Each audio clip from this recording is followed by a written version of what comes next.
हमारे चैनल में आपका स्वागत है। ऑपरेशन थिएटर के भीतर अजीब सी खामोशी थी। चारों ओर सफेद रोशनी फैली हुई थी। मशीनों की आवाजें वातावरण को और भी गंभीर बना रही थी। तभी एक व्यक्ति धीमे लेकिन आत्मविश्वास से भरे कदमों के साथ अंदर आया। उसके चलने में गर्व था और उसके व्यक्तित्व में एक अजीब आकर्षण था। वह थे डॉक्टर पुनीत शर्मा। सफेद कोट में लिपटा हुआ चेहरा, आंखों में गहरी गंभीरता और एक अजीब सी शांति। उनके अंदर कुछ ऐसा था जो किसी को भी पहली नजर में यह एहसास करा देता था कि वे सिर्फ डॉक्टर नहीं बल्कि एक सच्चे प्रोफेशनल हैं। उन्होंने गहरी आवाज में कहा, पेशेंट वाइटल्स। जिस आवाज में इतनी गहराई थी कि पूरा स्टाफ तुरंत सीधा खड़ा हो गया। नर्स ने जवाब दिया, गुड लेवल्स पेनियल। पुनीत ने दस्ताने पहने, मास्क ठीक किया और पूरे आत्मविश्वास के साथ ऑपरेशन शुरू किया। उनके हाथों की गति और निपुणता देखकर बाकी डॉक्टर और नर्सें दंग रह गई। वे अपने काम में ऐसे डूबे थे मानो दुनिया में और कुछ मौजूद ही नहीं। उनका हर कदम यह कहता था कि वे अपने काम में न सिर्फ एक्सपर्ट हैं बल्कि एक परफेक्शनिस्ट भी हैं। कई घंटों बाद जब ऑपरेशन पूरा हुआ तो मरीज की सांसें सामान्य हो गई। पुनीत ने मास्क नीचे किया और एक पल के लिए सबकी नजरें उनके चेहरे पर टिक गई। गोरा रंग, गहरी आंखें, तीखी नाक। एक ऐसा शख्स जो न सिर्फ अपने काम में सफल था बल्कि दिखने में भी आकर्षक था। वे चुपचाप बाहर निकल गए। रास्ते में जो भी मिला उसने गुड मॉर्निंग कहा और आगे बढ़ गए। उनका स्टाइल, उनकी पहचान और उनकी गंभीरता यह साफ जताती थी कि डॉक्टर पुनीत वही डॉक्टर हैं जो शहर में अपने काम को ही अपनी पहचान मानते हैं। ऑपरेशन पूरा होने के बाद डॉक्टर पुनीत सीधे अपने घर पहुंचे तो शहर के वीआईपी एरिया में बना हुआ था। एक शानदार घर जो देखने वालों को हैरान कर देता था। खूबसूरत डिजाइनर दीवारें, बड़ा लॉन और घर के हर कोने में सुकून और सफाई थी। लेकिन पुनीत की आदत थी कि वे सीधा अपने कमरे में चले जाते थे। उनका कमरा उनकी पहचान की तरह ही सादा लेकिन बेहद खूबसूरत था। बड़ी खिड़की से ठंडी हवा अंदर आ रही थी। सामने किताबों से भरी अलमीरा थी। एक तरफ लैपटॉप और दस्तावेजों में भरी टेबल। उन्होंने धीरे धीरे अपने कोट टांगी और घड़ी उतारी और सोफे के किनारे बैठ गए।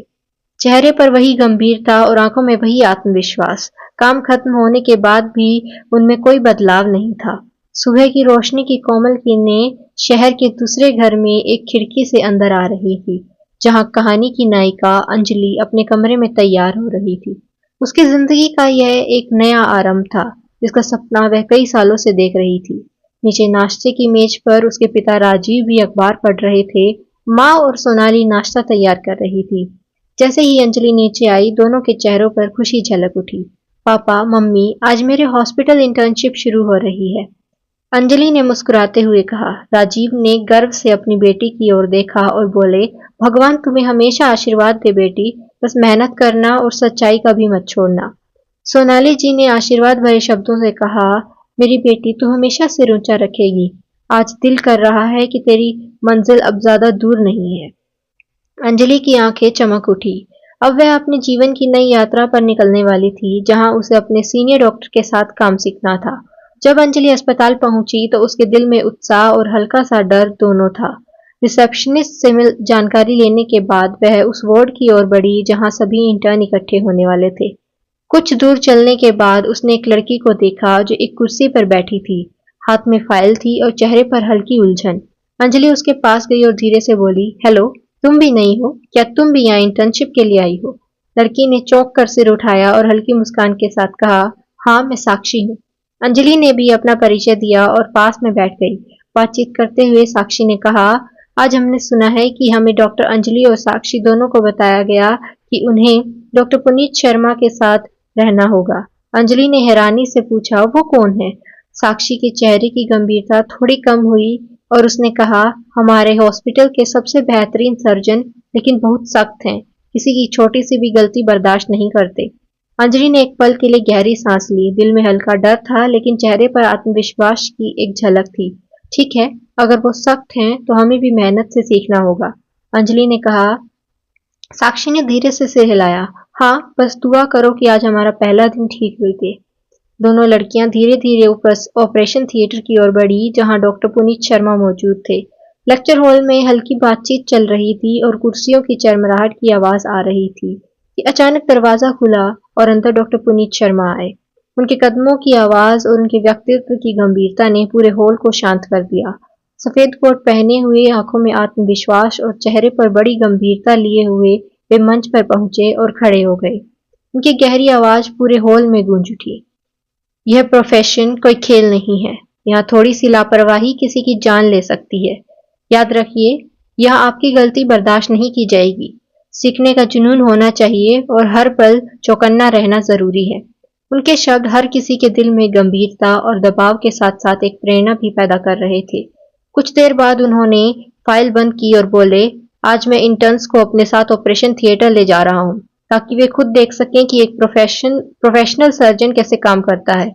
उनकी नजरें सब पर घूमी और फिर अंजलि पर ठहर गई।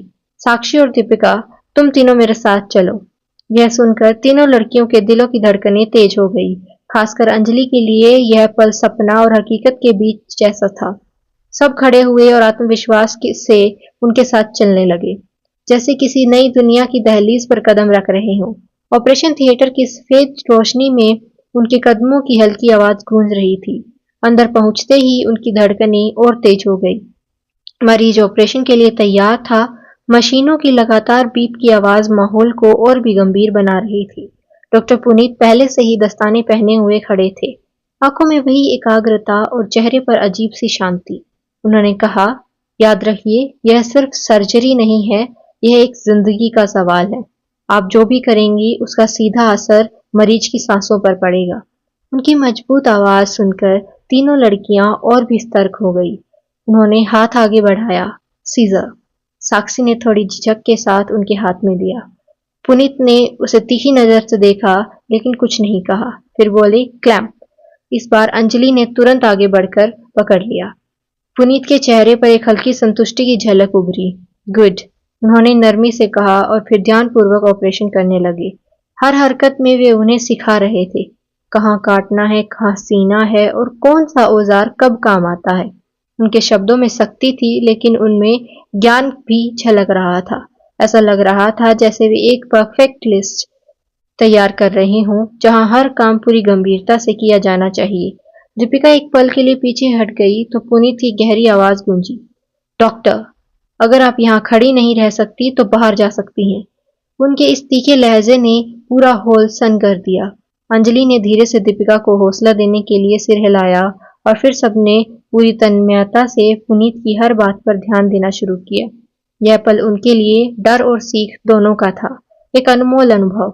कुछ घंटों बाद जब सर्जरी पूरी हुई तो मरीज की हालत सुधर गई थी। पुनीत ने दस्ताने उतारे और तीनों लड़कियों की ओर देखा। यह तो बस शुरुआत थी। सर्जरी के दौरान समझदारी और हिम्मत दोनों जरूरी है। कल कौन आगे बढ़ेगा, ये तुम्हारे साहस पर निर्भर करेगा। अगली सुबह फिर से अस्पताल में चहल पहल थी। डॉक्टर पुनीत दिन में 2 शिफ्ट में काम करते थे। पहले शिफ्ट में वे 3 अलग अलग मरीजों के ऑपरेशन संभालते, जहां एक अलग टीम होती थी, और दूसरी शिफ्ट में वही 3 इंटर्न अंजलि, साक्षी और दीपिका उनके साथ होती। पहले शिफ्ट खत्म होने के बाद जब स्टाफ ने राहत की सांस ली और पहला केस सफल हुआ तो तुरंत दूसरी शिफ्ट की तैयारी शुरू हो गई। फिर से ऑपरेशन थिएटर में वही गंभीरता माहौल था। अंजलि के मन में डर की लहर थी, लेकिन उसने खुद को संभालकर पूरी एकाग्रता से काम करने की कोशिश की। ऑपरेशन शुरू हुआ तो उसकी उंगलियां हल्की कांपने लगी।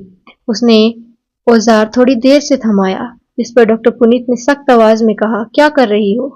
हाथ स्थिर रखो और ध्यान दो। उनकी आवाज में कोमलता नहीं थी, बस आदेश और अनुशासन। अंजलि के चेहरे पर शर्म और डर दोनों थे, लेकिन उसने खुद को मजबूत किया और चुपचाप अपने काम में लग गई। उसने तुरंत अपनी गलती सुधारने की कोशिश शुरू कर दी। ऑपरेशन खत्म होने के बाद डॉक्टर पुनीत ने सख्त लेकिन स्पष्ट लहजे में कहा, मैं आमतौर पर इंटर्न्स को सीधे ऑपरेशन में नहीं ले जाता। यह जगह गलती की नहीं है, लेकिन आज मैं तुम्हें साथ लाया हूं क्योंकि मुझे अपनी ट्रेनिंग पर पूरा भरोसा है। फिर उन्होंने कहा, मुझसे सबसे ज्यादा उम्मीद यही है कि तुम चुप रहकर सावधानी से काम करो और औजार समय पर दो और मेरे आदेशों पर ध्यान रखो। उनके शब्द कठोर थे लेकिन उनमें एक साफ संदेश था। यहाँ न भावनाओं की जगह है न बातचीत की, यहाँ सिर्फ काम की बुद्धिमत्ता से करना है। अंजलि ने सिर झुकाकर धीमे स्वर में कहा, जी डॉक्टर। पुनीत ने बस एक नजर उस पर डाली और फिर वापस अपने काम में लग गए। उनके इस रवैये ने अंजलि के अंदर की घबराहट को एक नई गंभीरता में बदल दिया। जब उसे समझ में आ गया कि यहाँ सीखने के लिए सबसे पहले खुद पर नियंत्रण रखना जरूरी है, कई दिन इसी तरह बीत गए। हर दिन इंटर्न्स को कुछ नया सीखने को मिलता, मगर अंजलि के लिए यह सिर्फ इंटर्नशिप नहीं थी, बल्कि उसके भीतर एक अनजाना आकर्षण जाग रहा था। जितना समय उसे मिलता, वह डॉक्टर पुनीत के साथ रहकर कुछ न कुछ सीखने की कोशिश करती, और हर बार उसके दिल में एक नर्म एहसास जन्म लेता। डॉक्टर पुनीत ने सख्त शब्द, उनका आत्मविश्वास भरा अंदाज और उनका रहस्यमय व्यक्तित्व जाने क्यों उसके दिल पर असर छोड़ने लगा था। उस दिन की बात थी, डॉक्टर पुनीत अपने ऑफिस में पहुंचे और कमरे में वही सन्नाटा था, सिर्फ फाइलें पलटने की आवाज और लैपटॉप की हल्की रोशनी। तभी दरवाजा धीरे से खुला और अंजलि अंदर आई। उसके हाथ में एक कप चाय थी जिससे भाप उठ रही थी। कदम हल्के थे लेकिन दिल की धड़कनें तेज। डॉक्टर, आपके लिए चाय लाई हूँ, उसने धीरे से कहा। पुनीत ने फाइल से नजर उठाई और उसकी ओर देखा। एक पल के लिए उसकी आंखों में सवाल था, लेकिन चेहरे पर वही गंभीरता बनी रही। तुम यहाँ काम सीखने आई हो, सेवा करने नहीं, उन्होंने ठंडे स्वर में कहा। अंजलि के हाथ हल्के से कांप गए, लेकिन उसने हल्की मुस्कान के साथ कहा, जी सर, मैंने सोचा आपके लिए थोड़ा वक्त आसान हो जाए। पुनीत ने गहरी सांस ली, कप उसके हाथ से लिया और फिर से फाइल में ध्यान लगाने लगे। यह पल अंजलि के लिए बहुत कीमती था। उसे एहसास था कि भले ही उसके शब्द सख्त हों, मगर चाय स्वीकार करना एक अनकही स्वीकृति थी। जब वह कमरे से बाहर निकली तो उसके दिल में वह भावना और गहरी हो चुकी थी। वह मान चुकी थी कि डॉक्टर पुनीत के लिए उसका आकर्षण अब मामूली पसंद नहीं, बल्कि दिल की गहराई तक उतर चुका है। उस रात की तरह ही एक और शाम थी। डॉक्टर पुनीत अपने ऑफिस में बैठे लैपटॉप पर फाइल की समीक्षा कर रहे थे। कमरे में वही गहरी शांति और काम की गंभीरता थी। तभी दरवाजे पर हल्की दस्तक हुई और अगले ही पल अंजलि अंदर आई। इस बार उसके हाथ में एक छोटा सा डिब्बा था, जिसे वह बहुत सावधानी से पकड़े हुए थी। वह चुपचाप मेज के पास आई और बोली, सर, ये आपके लिए। पुनीत ने हैरानी से सिर उठाया, भौहें सिकोड़ी और गंभीर आवाज में बोले, मैं गिफ्ट नहीं लेता अंजलि, तुम्हें ये पता होना चाहिए। अंजलि ने उसकी आंखों में देखा और हल्की मुस्कान के साथ बोली, सर प्लीज एक बार ले लीजिए, ये कोई साधारण गिफ्ट नहीं, ये मेरी तरफ से थोड़ा सम्मान है। इतना कहकर वह तेजी से मुड़ी और कमरे से निकल गई, मानो अब कुछ सुनने की हिम्मत ना हो। पुनीत कुछ देर तक उस डब्बे को देखते रहे, फिर धीरे से ढक्कन खोला। अंदर एक खूबसूरत घड़ी थी, जिसकी सादगी ने उन्हें तुरंत अपनी ओर खींच लिया। उन्होंने गहरी सांस ली, घड़ी को उठाया और लंबे समय तक एक चुपचाप उसे देखते रहे। उनके चेहरे पर कोई स्पष्ट भाव नहीं थे, लेकिन आंखों की गहराई में एक अनजानी चमक जरूर उभर आई थी। रात का सुकून भरा समय था। अंजलि अपने कमरे की खिड़की के पास बैठी थी। हाथ में किताब खुली थी, लेकिन निगाहें शब्दों पर नहीं ठहर पा रही थी। उसका मन भटक रहा था। हर पल, हर क्षण बस डॉक्टर पुनीत के बारे में सोच रही थी। उनका अंदाज, उनका सख्त व्यवहार, उनकी गंभीरता, और वो पल जब उन्होंने चाय स्वीकार की थी या गिफ्ट लिया था, ये सब उसकी सोच में घुल चुका था। यह कहानी कैसी लगी? सब्सक्राइब करें, लाइक करें, कमेंट करें, हमें अपना फीडबैक जरूर दें। धन्यवाद।